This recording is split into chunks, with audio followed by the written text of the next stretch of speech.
Now look, if you wanted to be seen as an expert in the past and therefore get fully booked, because experts tend to get fully booked if they know what they're doing. So if you, in the past, want to be seen as an expert, what would you do? Well, you'd have to write a book, wouldn't you? Yes or no, guys? Yes. But the problem with old style way of doing things is that there was always a gatekeeper blocking your pathway. So the gatekeeper for a book would be the publisher. But there's no gatekeeper today, because can you write and self-publish your own book? Yes. And can you then sell it and distribute it without it going into shops? You could do it on Amazon and sell it as well, couldn't you? Yes. But you've grown up in an era, most of you, where that was not true. And the publisher did hold all of the power. And so you've grown up with it, not as a strategy, you've discounted it. Because you've been discounting it for many years. Does that make sense? Yes or no, guys? And now the game has changed, but you haven't. You haven't changed with that game. Whereas, look, these young folks that are growing up, these millennials, so-called, and beyond, the noughties, as we call them now as well, they have grown up in this era. So for them, they don't have the same mental block because they're just grown up being normal. Does that make sense? Right, if you understand. The YouTube generation, as it were.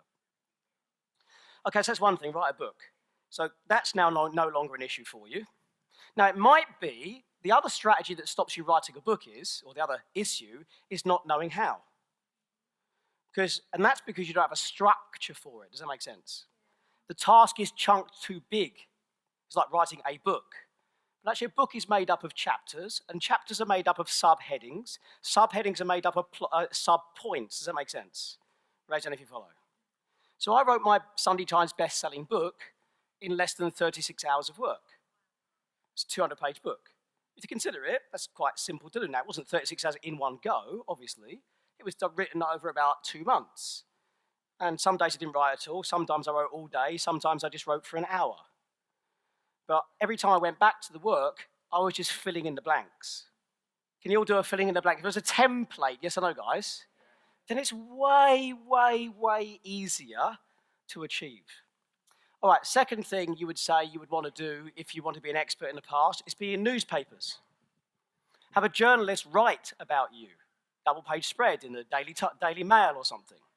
But again, there's a gatekeeper issue in that there is the editor and the journalist, the gatekeeper to get past. But guys, you don't need newspapers because most of people's attention isn't on them now anyway. You're probably not reading newspapers on a regular basis, that's for sure. Agreed, yes or no, guys? Your eyes and your attention instead is where? Facebook. Primarily, for all of you, Facebook. So here's what you need to know and understand as a business owner. You have to go where attention is.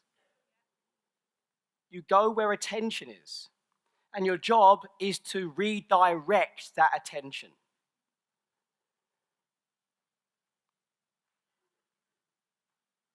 And that's what got you in this room, isn't it? That's what, if you weren't on Facebook, and I wasn't, then we wouldn't be having this conversation today because you wouldn't be here. So I went where you are, I interrupted your pattern, put some valuable content in front of you, redirected you somewhere else, continued the journey of the content, added even more value, gave you something for free. You turned up, some of you then got offered a premium ticket that helped pay for some of the marketing. Does that make sense? So I want to show you how to do that.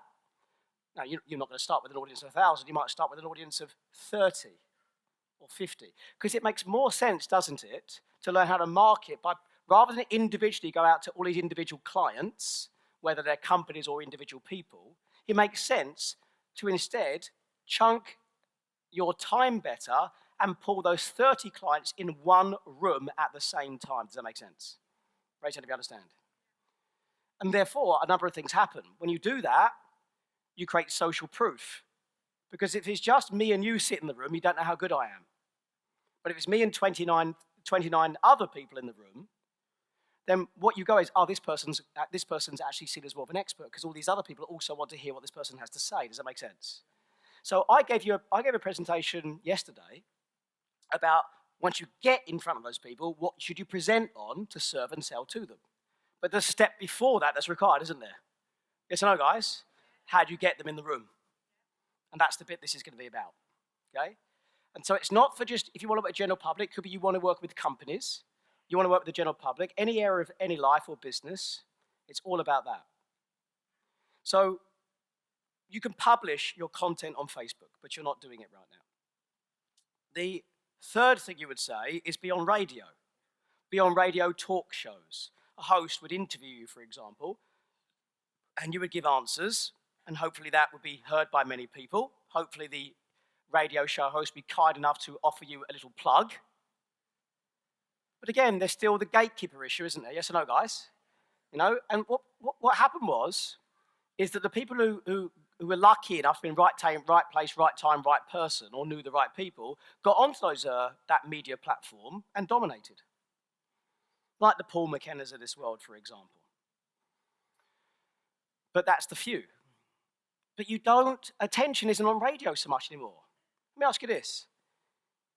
Raise your hand if when you drive in your car sometimes, you pick out your mobile device and you click the little pink purpley icon that says podcasts. And you listen to information rather than music when you're on the move. Raise your hand if you listened to podcasts before, please. Raise your hands. Now, keep your hand up, and I want you to look around. You are not alone. This is called a wave. It's a wave. Do you understand me? Yes or no, guys? People are now wanting content that they want rather than content that's scheduled. There's more choice now. Look at TV years ago. BBC One, BBC Two, ITV when I grew up. That was it. Not even the Channel 4. Right? Let alone Channel 5 and all these other channels now. So what's happened is the range of choice, it has become more niched. And that's the same for everything now. Everything is, so it's more niche. That's brilliant for you because you haven't got to get on BBC One for it to work. Do you understand? Yes or no, guys? Actually, getting onto these TV channels now, there's the ones lower down, it's pretty easy to do. So you don't need to be on radio, you need to have your own podcast. You could have the best podcast for your particular area of expertise in less than 8 to 9 months. Now, Apple are distributing your content. How do you produce a podcast? It's bloody easy. Who has a Mac? Who uses an Apple Mac? Okay, who uses a PC in the dark age? Who just uses a PC? Right? When you open up your Mac in the tray at the bottom, there's a little icon called GarageBand. There's a guitar there. Right? And some of you have never ever opened it. But if you did it by mistake. And it's bouncing up and down. It opens up and you go, I don't play music. And you didn't investigate the little icon that said voice or podcast right there. You click it, and hey presto, you know what you do?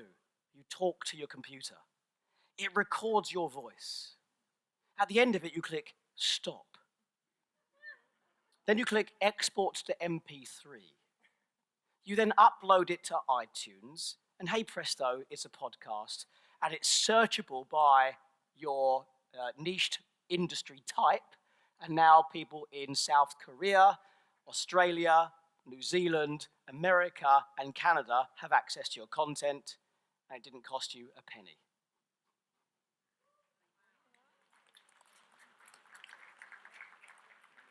You say in the past, I want to be on television. But those attention's not on television very much. We don't have this thing called TV, we have this thing called YouTube now, don't we? Yes or no, guys? Who knows a guy called Nick Vujicic? No arms, no legs, no limits? Where did you see him? Not TV. The new star, Justin Bieber, started on YouTube. You need to start using the platforms that are open to you. So why aren't you doing it? Look, if somebody came to you 15 years ago and said, hey, how would you like your own TV channel? Free. And by the way, it's not just going to be local or national, it's going to be international. Tony Robbins found me by having to produce an infomercial of 30 minutes that he had to team up with a company called Guthy Renker, and he had to get that syndicated and distributed all across international television to find me. It cost him millions for those campaigns. You can do it for nothing using YouTube. And if somebody said to you, by the way, not only are you going to be international, we've got this device that goes in people's pockets that is never more than a 1 meter from their body. And if it is, they feel like they've lost a kidney for the day. And you can push the content to them such that they can watch your content, your show, whenever it happens, anytime that you want them to see it. You'd be signing up for this, wouldn't you? Yes or no, guys?